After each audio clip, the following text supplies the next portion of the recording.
The shrill sound of silver striking crystal cut through the dinner chatter, signaling that my mother was demanding our undivided attention for Jessica.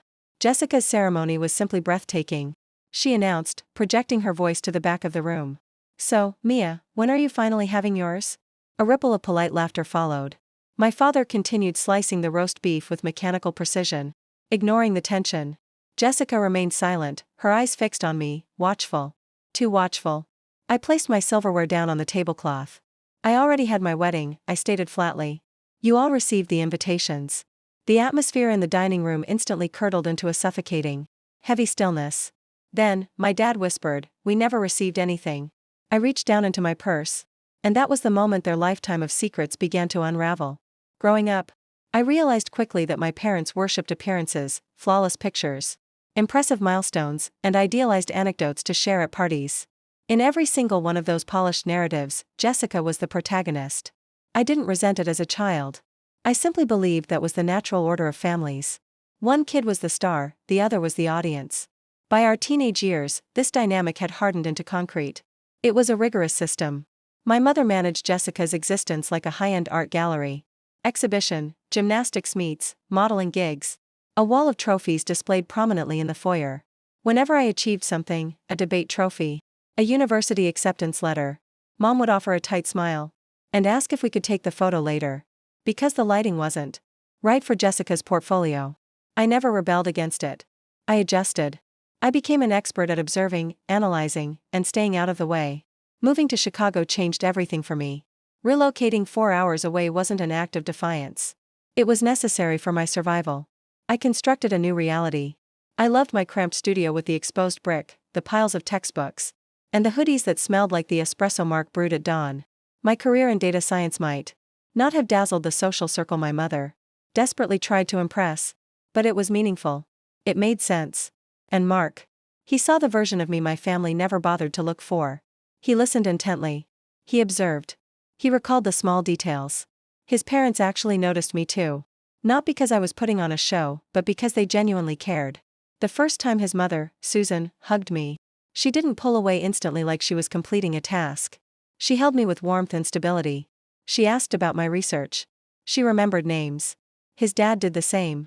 They weren't flawless people, but they were engaged, and that felt revolutionary.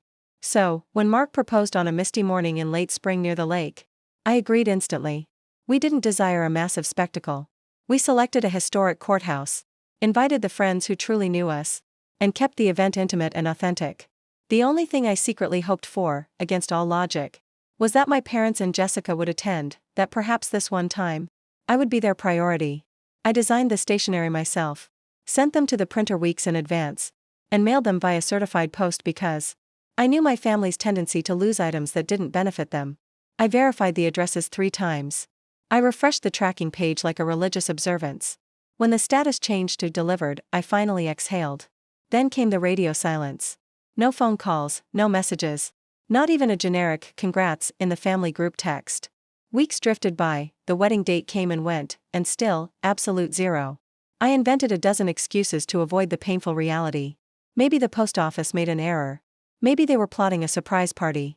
Maybe they were waiting for a specific time to call. But in my gut, a freezing realization took hold. Someone didn't want those envelopes to be found. I didn't realize how accurate I was until Thanksgiving dinner. The silence following the wedding didn't just exist. It metastasized, leaking into every part of my day like a toxic gas. Initially, I waited. People are busy, I reasoned. They will ring. They will write. They will at least inquire why they weren't invited. But days turned into months. And the lack of communication morphed into something deliberate, something cruel. I attempted to bridge the gap. A call to Mom went straight to voicemail.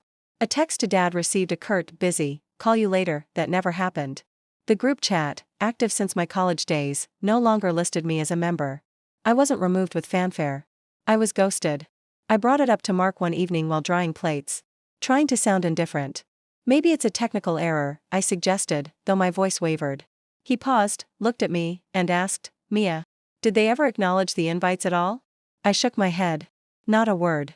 He didn't get angry. He didn't press. He simply said, let's review the data. He helped me access the server logs for our old shared family account. A technical trick I never would have managed alone. And there it was, the login history. One wedding announcement opened, deleted, and purged from trash. The timestamp was undeniable. This wasn't a glitch. It wasn't absent-mindedness. Someone had actively worked to ensure my news remained buried. The worst part was that I immediately knew who. I could visualize Jessica standing in the kitchen of our childhood home, sorting through the stack of letters like a dictator controlling the flow of information. She had always been the gatekeeper, the one mom trusted with her schedule, the one dad asked to organize the finances, the one who screened calls and decided what warranted interrupting dinner. If information entered that house, it went through Jessica first. The more I analyzed it, the more the timeline fit together in a way that made me nauseous. She was in the middle of planning her own extravagant October nuptials, 400 guests, couture gown, custom everything. Her entire sense of self depended on being the bride of the year. My wedding, however modest, threatened to pull focus. And Jessica never shared the spotlight. Still, I required hard evidence. So, I downloaded the delivery confirmations. I had saved 4 tracking numbers. For digital signatures, my name is sender, their address as recipient, and the scrawl at the bottom. One signature stood out instantly. Jessica's. I stared at the loop of her J, feeling my throat constrict. She hadn't just forgotten. She hadn't just lost them. She had intercepted them. She ensured nobody saw my wedding existed. Mark placed a hand on my shoulder. Mia, how do you want to handle this? I didn't have a response immediately. Screaming would have been cathartic. Rage would have been logical. But what I felt was something ancient, a familiar injury tearing open again. What do you do when your own blood chooses to erase you? Thanksgiving was approaching. I nearly stayed home. I nearly let them continue their charade that I didn't exist. But playing along was what created this dysfunction to begin with. So, I made a different decision. I went, and I brought the receipts. The holiday dinner always appeared flawless superficially, pristine linen, polished cutlery, a centerpiece candle flickering like a scene from a catalog. But the second I walked in, I felt it, that heavy, unspoken pressure settling on me like a wet blanket I never asked for. Jessica was already modeling near the hearth, her husband fixing her hair like they were on a photo shoot. My mother hovered over the roast, reciting every detail of Jessica's October wedding to anyone within earshot. My father poured red wine robotically, looking exhausted. Not a single person asked how I was doing. Not one mentioned the major life event they all missed. I took my chair directly opposite Jessica. She avoided my gaze. She didn't need to look. Silence is a tactic, and she was a master strategist. The meal commenced with the standard script: worship of Jessica's gown, her venue, her VIP list, her networking. Every phrase was a reminder that they had shown up for her, repeatedly without question, while they couldn't be bothered to acknowledge a single fact of my life. Then Mom tapped her glass. Jessica's wedding was simply breathtaking. She chirped, glancing at Jessica for validation. So, Mia, when are you finally having yours? The table laughed politely.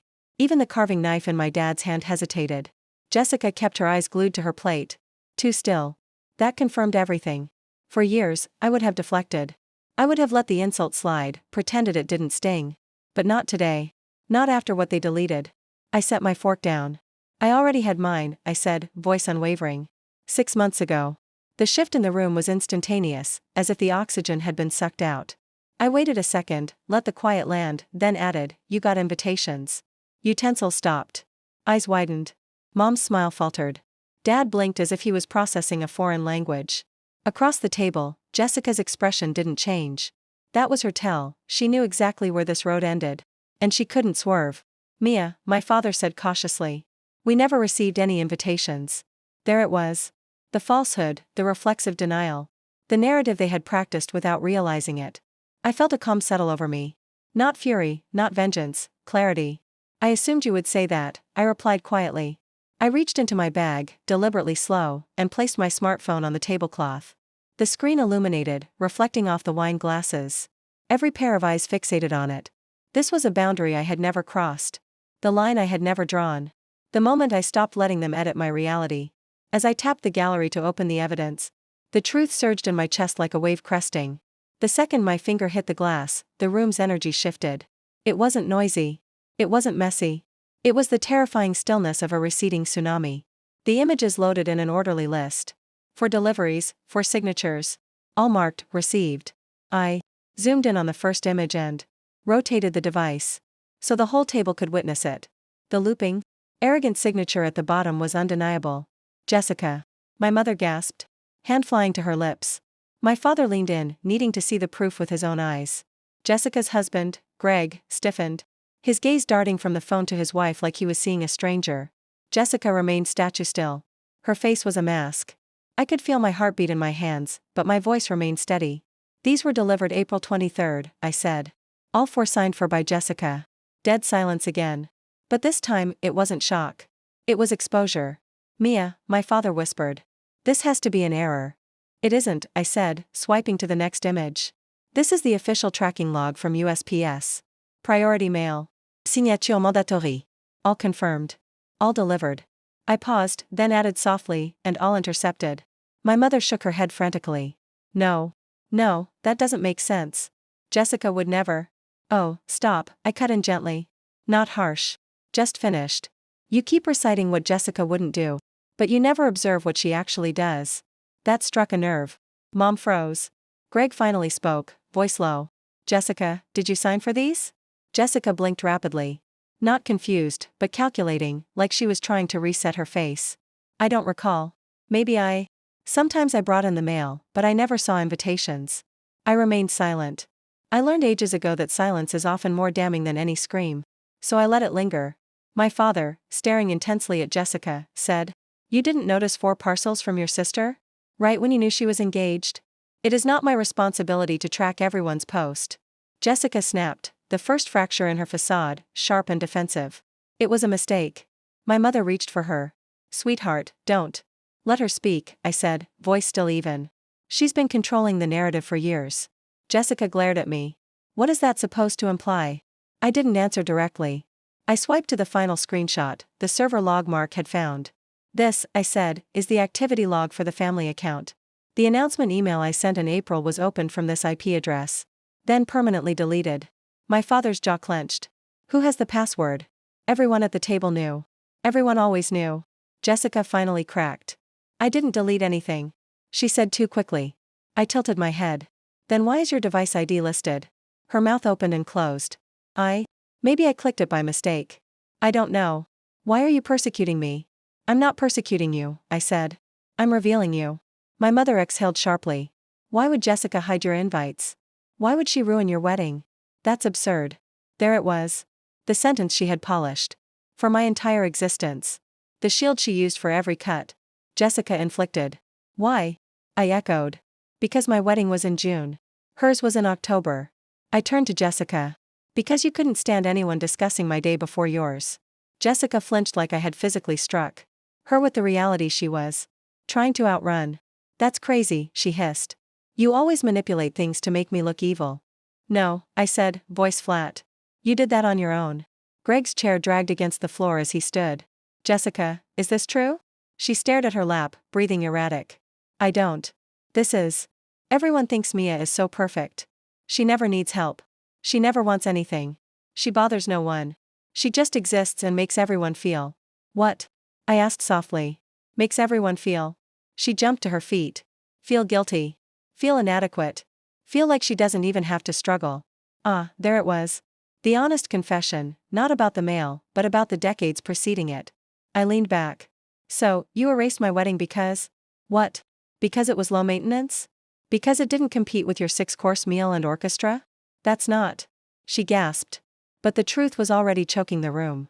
Mia, my father said, desperate. We didn't know. If we had known, we would have. You would have come, I finished for him. After years of missing every recital. After forgetting every achievement. After ensuring Jessica's wants always came first. He closed his eyes. My mother's face crumbled. You can't blame us for that. We did our best. No, I said. You did your best for Jessica. For me, you did the absolute minimum and called it balance. Jessica sat down hard, defeated. Even she couldn't spin that. The weight of 30 years pressed on my chest. Not as sadness anymore, but as absolute clarity. I looked at them, the people I had silently begged to see me. And I finally spoke the truth. I didn't lose my family tonight, I said. I just stopped pretending I had won. My mother gasped. Mia, don't you dare speak like that. Why? I asked. Because it threatens the fantasy? The one where Jessica is the princess, Dad is the bystander. You are the diplomat, and I am the issue? No one said you're the issue, Dad whispered. You didn't have to say it, I replied. You demonstrated it every day. Greg sank back into his seat. watching his marriage rearrange itself into a terrifying new shape. Jessica whispered, "Mia, please." That single word, please, held years of panic and the sudden awareness that her power had evaporated. I stood up slowly, pushing my chair back. "I am done begging for a seat at this table," I said. "I am done asking you to care. I am done pretending Jessica's selfishness doesn't damage me. I am done accepting your neglect as normal." I took a deep breath. "I am done." My father stood too, hand extended. "Mia, don't leave. We can discuss this." "We are discussing it," I said. "For the first time, and for the last time." My mother's eyes filled with tears. "We can repair this." "You can't repair what you refuse to see," I replied. "And you refused for decades." I grabbed my coat, feeling lighter with every step. I draped it over my shoulders. As I walked to the foyer, I heard Jessica sobbing softly. I heard my mother mutter my name like a prayer. I heard my father say, "We should have known. We should have asked." But their guilt wasn't my burden to carry anymore. I opened the front door, the chill air rushing in, and paused just long enough to say, "You didn't miss my wedding. You chose not to look for it." Then I stepped out, letting the heavy door latch behind me. Not with a slam, just a click. A definitive boundary set, and for the first time, the silence that followed was mine to enjoy. Mark opened our door before I even knocked, as if he had been waiting by the window. One glance at my expression, and he didn't ask for details. He just wrapped his arms around me and held on until I stopped trembling. No interrogation, no critique. Just presence, something my biological family never mastered. The next morning, his parents had us over for pancakes. No drama, no sad looks, just hot coffee, real talk. And the kind of love you don't have to audition for. Susan squeezed my hand and said, "You are family here. Not because you married my son, but because you are you." A week later, Jessica sent a rambling email, "Therapy talk." Soft apologies, admitting more than I expected. I archived it. I didn't respond. My dad called periodically. Tentative, careful voicemails. I let him try. Then he found one of my invites in a dusty box in the garage, proof of the reality. I already knew. He mailed it to me without a note. That was the closest he could get to a genuine apology. My mother never called. And for the first time, her absence didn't feel like a rejection. It felt like closure. I used to believe family was something you preserved at all costs. But standing in my own kitchen now, Mark cooking, laughter from friends filling the room, I finally understood. Family isn't DNA. It's who shows up. It's who listens. It's who stays. And sometimes the most courageous thing you can do is walk away from the people who never learned how to love you. If any part of this resonated with you, tell me where you're listening from and share your story below. And make sure to like the video and subscribe to Winds of Thought for the next episode.